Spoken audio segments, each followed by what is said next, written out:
Perselisihan antar mertua dan menantu berujung maut terjadi di Banjar, Jawa Barat. Kesal karena terlalu ikut campur urusan rumah tangga, membuat seorang menantu pria berkewarganegaraan Amerika Serikat nekat membunuh bapak mertuanya. Akibatnya tersangka terancam pidana 20 tahun penjara.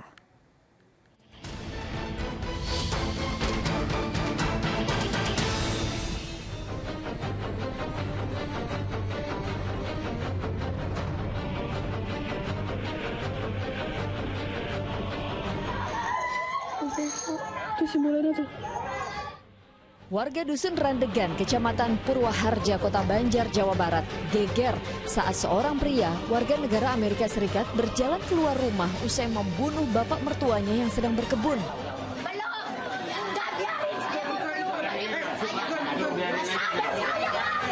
Bahkan istri dan keluarga korban histeris saat melihat jasad pria berusia 58 tahun itu terkapar akibat luka tusuk senjata tajam.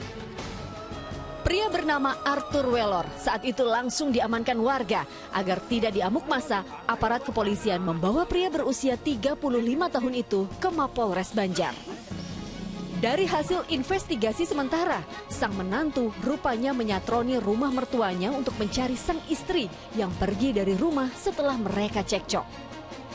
Ia yang murka karena tak menemui istrinya, lantas menuding bapak mertua sengaja menyembunyikan anaknya.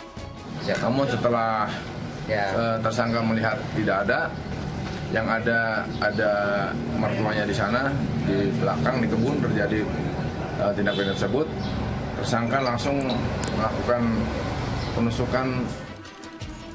Rupanya, sebelum tragedi maut, perselisihan antara menantu dan mertua itu kerap terjadi. Bahkan Arthur sudah 3 kali merusak rumah mertuanya. Tindak anarkistis itu diduga merupakan buntut kekesalannya.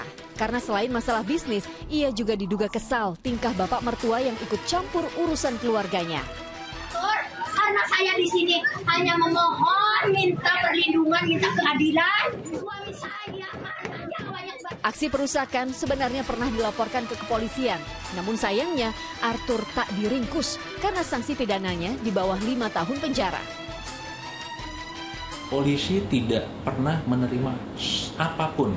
Jadi tidak ada kepentingan kita melakukan pembelaan terhadap siapapun. Penahanan bisa dilakukan untuk tindak pidana yang ancaman hukumannya di atas 5 tahun. Dari proses penyidikan yang berjalan, Arthur Wellor akhirnya ditetapkan sebagai tersangka. Sebelum pelaku turun dari kendaraan, pelaku mengambil dulu pisau yang ada di laci. Kemudian baru pelaku turun dari kendaraan dan mencari korban. Pelaku ini merasa kesal karena korban terlalu ikut campur dalam urusan keluarga. Sementara itu, Arthur akan menjalani proses persidangan dan hukuman penjara di Indonesia. Ia dikenakan pasal tentang pembunuhan dengan ancaman hukuman paling lama 20 tahun penjara. Di sisi lain, polisi juga menelusuri informasi jejak kriminal yang diduga pernah menyeret pria asal California, Amerika Serikat itu di negara asalnya. Arthur diduga pernah melakukan percobaan pembunuhan terhadap pria dan wanita di wilayah San Francisco, Amerika Serikat. Tim Liputan melaporkan.